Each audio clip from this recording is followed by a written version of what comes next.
Tonight, we looked at the world and saw God, and we learned that that's how we train ourselves, and then we can live constantly with a sense of God's presence and power. We want to constantly be in the state of awareness of Him, which leads to our natural nullification to Him. How do we do that? So the Rebbe advised us that just as if you think of a king, when you're looking at a king and you have the sense of fear, of awe, of his power, of his majesty, of his presence, you don't see any of those things. You see his body. You probably don't even see his body. You see his clothing. But you sense within the clothing is the king. And you sense his power. It's not his body or his clothing that's eliciting your awe. It's your awareness that within those clothing is the power of the king. As the Rebbe said, if he's sleeping, you wouldn't feel this way. His body's intact, but it's not the body. It's him within that body. So the Rebbe said it's the same thing in our world. We don't see God. We don't see his presence. We don't see his power, but we see his world. And all of creation is like the garments, the body around the king. So when you look at the king dressed in his royal clothing, you feel a sense of his power. And that gives you this awe. When you're looking at creation, and maybe for different people, it might be different aspects of creation. If it's the Niagara Falls, the Rocky Mountains, whatever it is. And you're like, wow. This is all creation. This is all the body, the garments. The king, God, is within all of it. And you would feel also that awe. Now, when you're looking at the king, especially with all the retinue, with all of his officers, and it's a little more natural. It happens quite automatically. You don't have to tell yourself, within those clothing is a body, and within that body is the power of the person. And that's a very powerful power, and I'm feeling it. And I'm nullified. You don't have to go through those intellectual steps. You just feel it. When we look at creation, we have to train ourselves. Because even if we're looking at a very beautiful sunset or majestic mountain range or snow when it just covers the ground so fresh and beautiful before man gets involved, any of these things, then we could feel a sense of like, wow. But we have to train ourselves that that's the wow of the body. Within the body is the king. The world is the garment. Within those garments is God. So my sense of awe of the world, and for some people it might not be nature, it might be something else in creation. For somebody it might be AI, but whatever it is in the world and creation that we're like, wow. And that's the body. And God is within. Those are the garments. He's within them. He's vivifying them. He's giving them life. Wow. So if we train ourselves, and it doesn't come without training for most of us, we can really make this constant association between the marvels of creation. And again, I'm saying marvels could be the marvel of nature, the marvel of technology, the marvel of beauty. There's so much in this world that we could marvel at. And when we're constantly reinforcing, and God is within, and this is the garment, and God is the vivifying power. This is the garment. He's within this. He's the energy of this. He's the real creator. It's just constantly training us to always be in a state of awe of God, which has been the goal we've been discussing this entire chapter, because we really want to fulfill what we discussed in chapter 41, to have that sense of awe in God's presence and how it completely transforms our life, how our life is a life where what we do is never just rote or automatic or routine.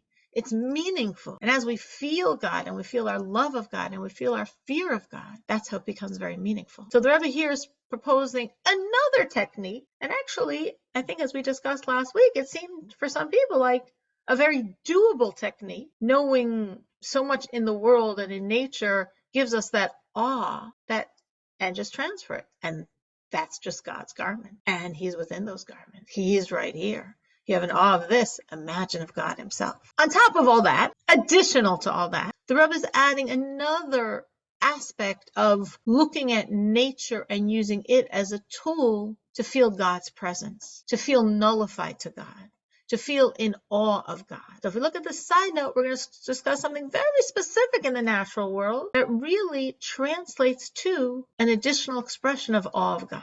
So the side note says, V'gam, and additionally, beyond everything we said in the body of the text, that's the main point, because that's the body of the text. This is a side note. This is like parenthetical, additional. Mira b'riyas ha'ayin, we see with our physical eyes, shehem b'telim la'oro yispara, that all of creation is nullified to the light of God. How do we see this? I mean, we could see the majesty and grandeur of creation. Thunderstorm can evoke that. Spring and budding flowers can evoke that. Walking on a nature trail can evoke that. So much in our world can evoke that. But how do we see that the world itself is actually nullified to God? So the Rebbe says, "V'shtachavam kol yom klape mayre v'shkiasam," because all of the planets, all of the constellations are constantly in this movement of bowing to God. How do we see this? Because we see the rising from the east and the setting in the west. And then the next day, rising in the east and the whole day moving to set in the west. What does this express? Maimer Razal, as the sages say, a pasuk on the verse, Utzva Hashemayim l'cha mishtachavim, the verse says, and the hosts of the heavens to you, to God, they bow. So how do we see the hosts of the heavens bowing to God? So the sages explain that the divine presence is in the west. The Shechina, that dimension of God, is found in the west. So the Rebbe is saying we look at it like the cycle of nature. Sun rises in the east and sets in the west, and rises in the east and sets in the west, and that's actually the movement of all the planets.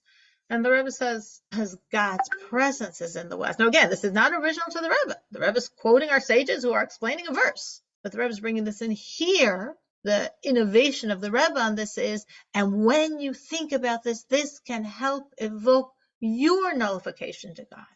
Now you might see this pattern of sunrise and sunset and never at all connected to God. But the Rebbe says, but you can. You can train yourself to connect it to God. You can understand that nothing is random. And there's a reason why that's the pattern. There's a reason why that's the cycle of nature. And the sages are telling you why. Because the Shekhinah we translate as the divine presence. Technically, it's the level of God, of his expression, of his sphera, that is called Malchus, sovereignty.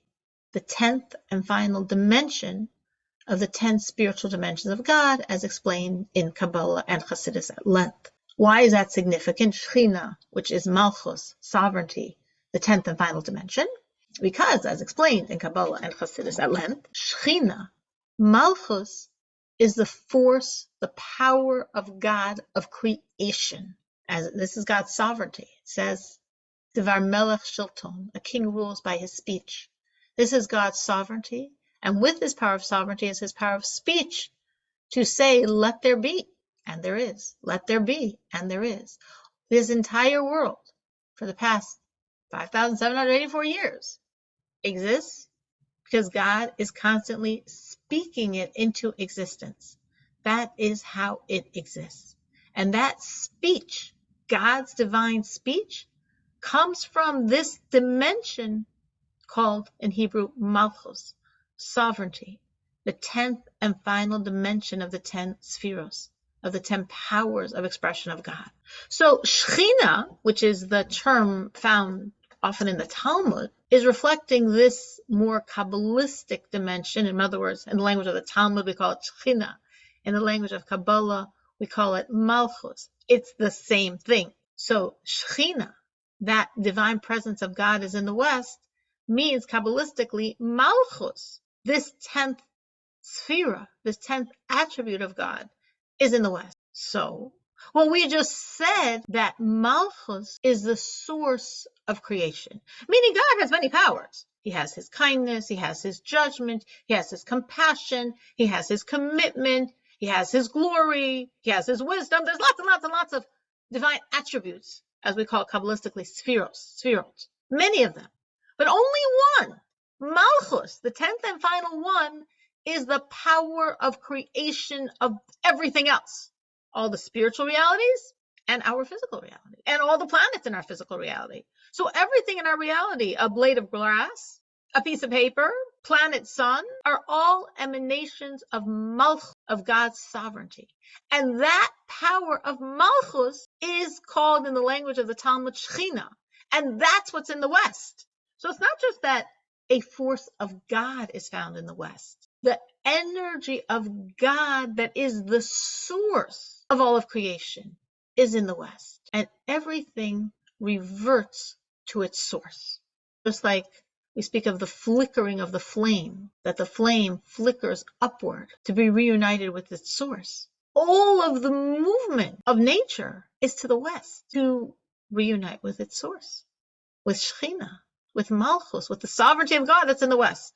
So when we see the movement of the planets rising in the east and setting in the west, and all day they're in a movement, the Rebbe says, envision that as all day they're bowing. All day they're in the process of bowing, of nullifying themselves to God, to this power of sovereignty of God that's their energy source. And when you see that, well, you're not seeing God, but you're seeing all the officers subjugating themselves that could also evoke this sense of presence, this sense of awe. As if imagine you see a king, see someone of tremendous power. We don't have that in America. Okay, we lost that. But imagine you could see a real king, like a person that really possessed all that power. You see him, you would naturally, you don't have to go through any intellectual gymnastics here, you would naturally feel the nullification, the awe. Now imagine that king was disguised as a commoner. So you don't see the king, you don't see the crown, you don't see the royal robes. You see a bunch of people that all look the same. But someone whispers to you, you see that guy there? That one? Yeah, that one. No, that one. Yeah, he's a king. I know. He's in disguise. I'm telling you, he's the king. You'd look at him, you'd also feel the awe. Not to the same degree as seeing him with his royal crown and robes, but you know what she's saying is true. Oh yeah, now you can look, you remember all the pictures. That's the king. Oh my, I'm so close to the king. I see the king, I sense the king, I'm in proximity to the king. Wow. And you would feel that awe. Now let's take it the next step. You don't see the king. You don't even see the king in disguise. But you're a visitor, you're a tourist by the royal palace. When there's a real king there, you're outside Buckingham Palace, but the king's real. It's real power. And you don't see the king. And you don't even see him in disguise that anyone's pointing out. He's there, but he's past your vision. He's past the bend, past the corner. There's no way you can see him from where you're standing. But you see this whole courtyard full of officers that look very important, that look very powerful. And then the king, who you cannot see, but you're imagining, you're surmising, the king must have entered, because suddenly all of these people that look so powerful, they're all bowing down. They're all completely nullified to that king you can't see, but you could sense his power. When you see all these people that look so powerful themselves, and they're all nullified. Wow. That's what the Rebbe is saying is happening here. You don't see the king. No. You don't even see him in disguise. No, you actually don't see him at all. But you see these legions of officers. You see all the galaxy of constellations of stars orbiting and all going in this movement, bowing. Because that's where the divine presence, where God's power of sovereignty is. So if you look at all the hosts, the legions of officers that all seem very powerful. These are the constellations. There's a lot of power here. Wow. Imagine the power they're nullified to. Would you think this naturally? I wouldn't. But you can train yourself to think it. You can train yourself to understand what's really going on, and then to feel that sense of, wow. Imagine the God they're all constantly nullifying themselves to. So let's continue reading to finish that side note. The Nimsa, so it comes out, since the divine presence is in the west. Hilucham kol hayom klape ma'ariv. So their movement all day toward the west, they're constantly orbiting. They're constantly orbiting to the west. Hu derech hashtachava ubitul. It's actually a manner of bowing, of prostration, of nullification. V'hine, and behold, gam mi shelo ra'as hamelech me'olam. Even someone who never saw the king.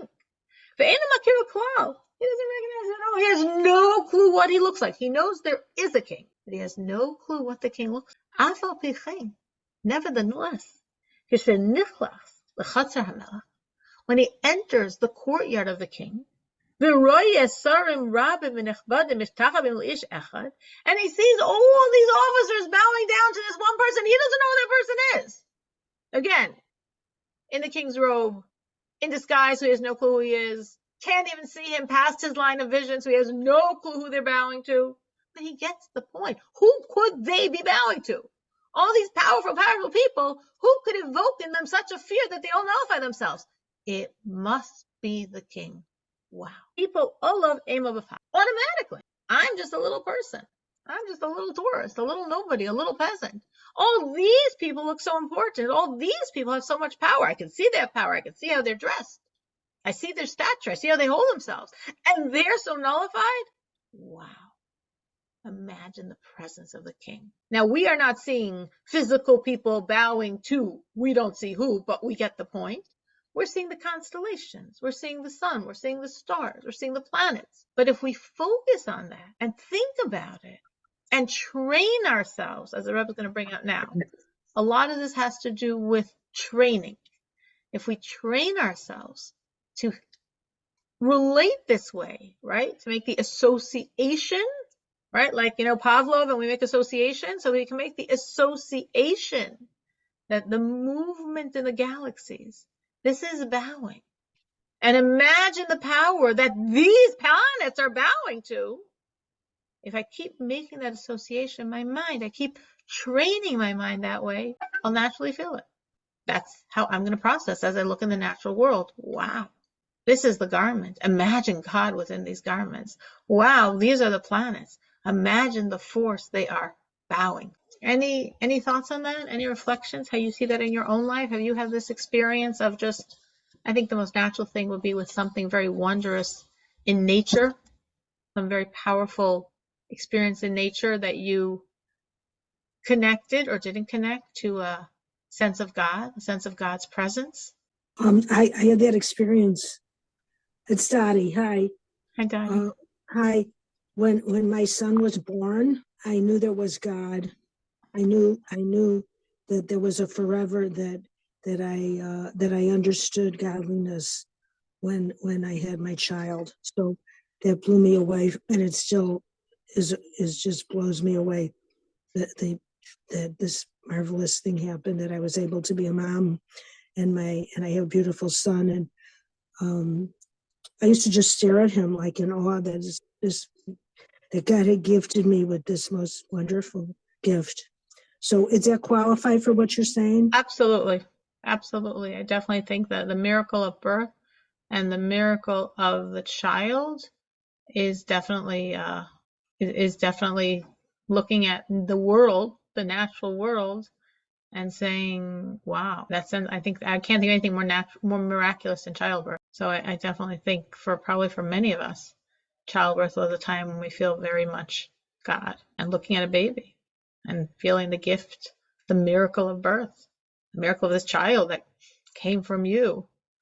Definitely is a very God evoking experience. I think it's a perfect example, actually. I think it's an example many of us can relate to, and many of us probably experienced.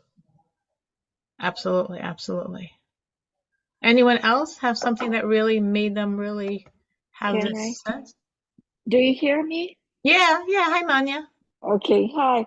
I don't know, I have trouble with this Zoom, but anyway, if you can hear me. We live now in Colorado, and I have to say that every morning when I wake up, I see such a beautiful view, and I see how the sun coming, and the sun, not only rising sun, but I see all the colors of the hill of the mountains, right? That's my first sight. And I'm so grateful for that. And it fills my heart with love and understanding how huge the God is and how amazing the God is. And yes, I agree with the woman who just talked that every time when I see my 3-month-old granddaughter, I'm just amazed how the nature is, how that beauty was created. So yes. Yeah, I was thinking of you. Manya lives in Colorado Springs, and I was actually thinking, because I saw you were on when I was teaching this, like, oh, Manya will really be able to understand this because she's living in a place where you can see so naturally the majesty of nature. for those of us in Chicago, like, we might not see the movement of the planets as clearly, and we might not see the wonders of nature, but hopefully we've escaped the confines, and we have at some point or another seen it. Even like if you go by the ocean, just feeling the ocean and the hearing it and smelling it, and it's big. It can give you the sense of like awe and God and His presence. And yeah, definitely it is. I think when you live in a place like Manya does, you can just very, very naturally just understand what the Rebbe is saying here. Anyone else? So Dottie said about the miracle of birth of the baby, and Manya's the sunrise in the mountains. Anyone else have had experiences that they can relate to what the Rebbe is saying here? I had an experience once. Yeah, Esther. Hello? Yeah, Esther. I don't know. It was at least 10 years ago, maybe more. And it was actually my birthday, Dalit Tammuz. And we went on a nice outing. We were actually, for the day, in an area in Iowa where they have this beautiful nature reserve, Mekoheta Park. And it's kind of steep and has gullies. And we were leaving the park and in the car, of course, and we left and we were driving very slowly because that's how it is when you go through these parking lots, whatever there, you're supposed to go slowly. And all of a sudden, from behind us, it sounded like fireworks, all this crackling noise, and this big, huge tree fell down, and at its roots, we got out to look at it. It was totally dry weather, not even wind or anything, and this tree gave way at its roots because sometimes they do that. And it just, if we had been a matter of seconds later, that tree, Chas v'shalom, would have been on top of us. Wow. And yet we, because I mean, this thing is like thousands of pounds. Wow. And just even hearing the way that this sounds, the way it works, like when you have these trees fall and whatever. So I felt very much close to Hashem, especially since it was my birthday, and that was quite an experience. The power of nature, plus, the power of God, and God's protection. And also, because we had passed the area, if it had fallen down in front of us and not harmed us in any way, we wouldn't even be able to get out of that parking lot until they could do something to remove the tree. Right. I'm thinking all that. I've also been in those places, not in Chicago. When I go to my son in Springfield, we do that. And yeah, I could imagine being stuck in that parking lot because there's nowhere to go and there's a tree thousands of pounds in front of you.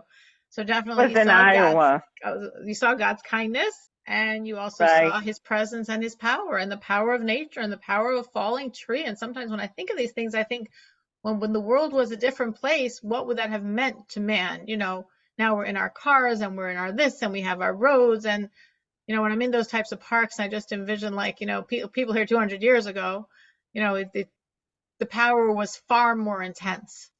You know, when the Alter Rebbe is writing this, as the world was a much more natural place and people felt the power of nature much, much more. And the less we're in the city, the more we feel it. I know when I drive to my son in Springfield, and if there's like a rain, I see the lightning in a way I never see it in Chicago. I hear the thunder in a way I never hear it in Chicago. It's just different when you're in this open area than when you're in the city. So definitely the more natural the area is, the more you feel naturally, no big work on your part, the power of nature, the power of God within nature. The awe of nature, the far greater awe of God within nature. And the only little big work we need to do is connect it. And when we're in those experiences, keep making the connection so it's automatic for us, the power of nature, the power of God within nature.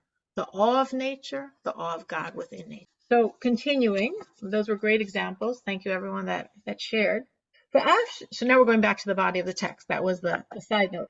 Now a person could say, this isn't God I'm seeing.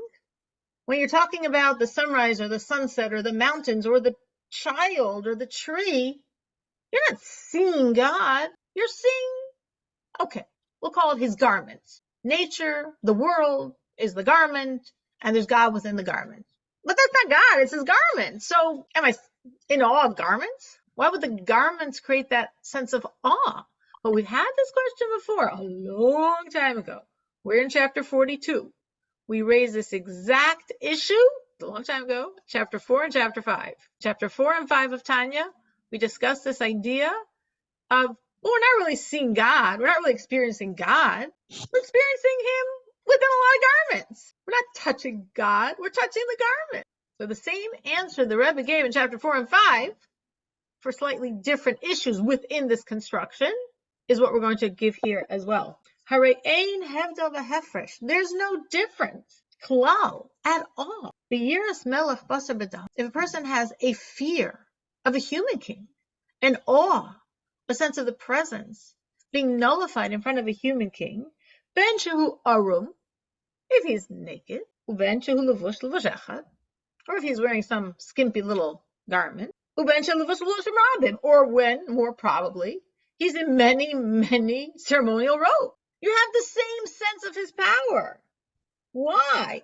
Because it's not the clothing or what you're seeing that's evoking your feeling. It's the king in the clothing. Again, the Rebbe is giving the answer metaphorically, but again, this is a metaphor the Rebbe has developed in chapter 4 and in chapter 5 a long time ago. It's the same concept here. A person could wonder and say, wait a minute, you're taking me on this whole trip through nature, the natural world, the awe and power of the natural world. Okay, I get that. And you're saying, hey, those are the garments of God. So when you see that world and that world evokes such awe, imagine God within the garments. But I don't see God. I see the mountains, I see the sun, I see the baby, I see the trees. I don't see God. The Rebbe says, and why is it different than with a human king? With a human king, you need to see him to feel the awe. Do you feel more awe when he's naked? Because then you really get to see him if he's naked. If he was in his trunks, would you feel more awe? If you saw him, that you couldn't even see the body because there's so many ceremonial robes. It's him within the garment. In chapter 4 and 5, we speak about the idea of hugging the king and being embraced by the king. And if the king would give you an embrace, you're a man or it's a queen. If you got this embrace from the Queen of England, would you be like, yeah, she was wearing a lot of robes today. It wasn't such a awesome experience. If it was just wearing a light summer dress, I would feel it more because I would really feel her arm. But it's the winter. She was wearing a coat, and then she had a suit on and a sweater. I didn't feel her body at all, so it wasn't really such an amazing experience. Nobody would say that. Nobody's measuring if she's wearing a coat or not, if there's a sweater, if it's a thin dress. Queen of England gave you a hug. That's what you're feeling. If that's awesome, it will be awesome no matter what she is wearing. Why? Because the clothing are just clothing. The importance isn't the clothing. If someone else was wearing those same clothing, it wouldn't affect you at all. It's because the body of the king or queen is within those clothing. So the Rebbe says the same thing. When you're looking at, I don't see God, I see his clothing. What's the power of clothing? Because God is within that, and therefore it evokes this. They actually say that in the Talmudic Academy in Lubavitch, the yeshiva in Lubavitch, when there was the Russian Revolution and they deposed the Tsar. So these boys, what did they know from the Tsar? What did they know from politics? They're in some little corner of the Ukraine studying Torah. They're like, oh, it's such a pity. Why do you care? Because we just lost such an amazing parable, such an amazing metaphor for us to understand God's power. And that's true. That's true. When we say the term God, Melech, Malchei, Hamlachim, God, the King of all kings, it's not as impactful to us that it would have been a few hundred years ago. But that is actually the point of the king. He is, or she is if it's a queen, a representative of God's power in this world. But for us, maybe it helps more to think of it as the nature metaphor. But you can't think of the hug with the nature metaphor. So we have to go back to the very powerful person. So forget the Queen of England. whoever you can imagine as like a really, really significant special person. And if that really, really significant special person is giving you a hug, you wouldn't care if they're wearing a coat and a sweater on, or if it's summer and they're just wearing a light dress. You don't think of what they were wearing. This person gave you that hug. And that's why it was so special. So the Rebbe says, again, this is developed very much in chapter 4 and 5. Here we're answering it by just almost like a reference. Like, remember everybody taught you this concept 38 chapters ago? That when we have that hug, we're not thinking about the clothing. We're thinking about the person in the clothing. When we're seeing the power of God with his garments, the power is because God's in the garment. And God in the garments is the reason why those garments have such impact. Why is that sunset so impactful? Or that brook of water or tree or newborn child? Because God's power is within. And that's what we're really relating to. So what we need to do is train ourselves to make the association. The power of nature, within that is something far more powerful, God. The miracle of birth, within that is something far greater, the miracle of God. The beauty of the sunset, within that is a far greater beauty, the beauty of God. And as we constantly train ourselves, it'll become very natural. Because we do have this natural sense when we look in the world, each one of us different things, and have this natural awe, wow, just evoked by the nature itself or whatever it is. So all we need to do is make the connection, until we automatically, as it says, you look in the world and you automatically say, Marabu Masecha Hashem, wow, how wondrous are your works, God. God, you gave us this unbelievable world. No. God's within this unbelievable world. Wow, that's even stronger. So what the Rebbe is going to say is, it's training. We have to habituate ourselves. We have to train ourselves to really constantly make the connection.